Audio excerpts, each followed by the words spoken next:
For the next character rig, I want to show how to use bone deformers. So this is now in two parts. I have my arm layer and I have my hand layer. So I'm going to select my arm layer. So to set up a bone deformer on this arm here, I'm going to select my arm with the transform tool, and I'm going to go up to this icon here, which looks like a hammer and a wrench. Or if you don't see any of this, you can right click and select deformation.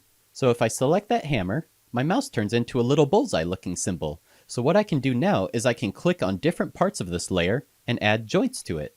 So if I click 3 times, I've added 2 bones. So there's this bone for their upper arm and this bone for their lower arm. So right now it's in red. So that means I'm still in setup mode, so I can keep clicking and adding bones, which is not what I want to do.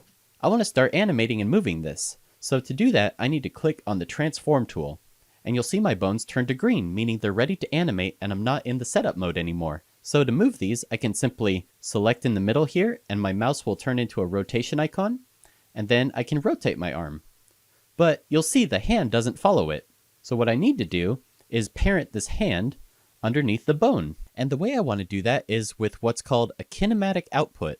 So to create a kinematic output, I want to go down to my layers, right click on my arm layer here, and go to Insert and select Kinematic Output. And that will add a kinematic output underneath my hierarchy. So the way I want to have this set up is I still want my arm to follow my bones. So I'm going to move my arm underneath my bottom bone here, and then I'm going to select my hand and move that so it's parented underneath the kinematic output. So now my arm artwork is underneath my hand, so I want that to be on top. So I'm going to drag my arm on top of the kinematic output like so. So now we have our arm, which is being affected by the bones as its parent, and we have the hand following the bones with this kinematic output. So now if I select my bones, my hand will follow along with it. But I also want to add a peg to my hand layer by pressing the Add Peg button, and then using our advanced animation tools, I'll move that pivot where it's supposed to go. So now I can move my joints and move my hand. And the hand will follow along wherever this bone moves. And if I wanted to move this arm, I could select this root joint right here and move my arm around this way. If I want to hide this bone, like I'm not working on it right now, I can click this button up here, which says Show Selected Deformers. And what that does, since I have nothing selected, it'll hide all of my deformers. But if I select all of the objects that I want to see bones for, and then I click this button, it'll show bones for every object I have selected. So that's how to set up bone deformers in Toon Boom Harmony. I love this tool because it's super simple to use and super simple to set up. It's a really quick way to set up a quick character rig.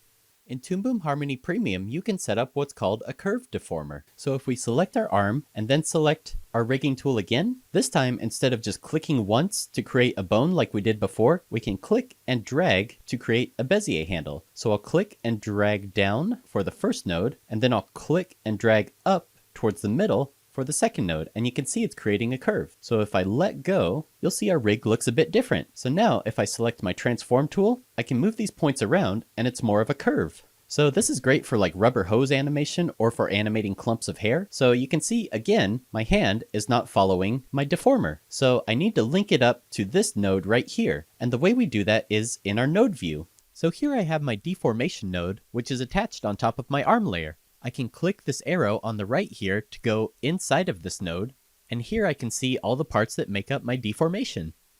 So in order to attach my hand to this deformer, I need another node. So we're going to go up to Windows, and we'll click Node Library. So this is where all of your extra nodes can come from. You've got effects, cutter, which is like a mask, you've got blurs, all sorts of really neat stuff. So the one I want to look for is called Kinematic Output. So I can use this search bar up at the top to search for it, and it's right here, my kinematic output. So I'm going to click and drag that from my node library onto my node view.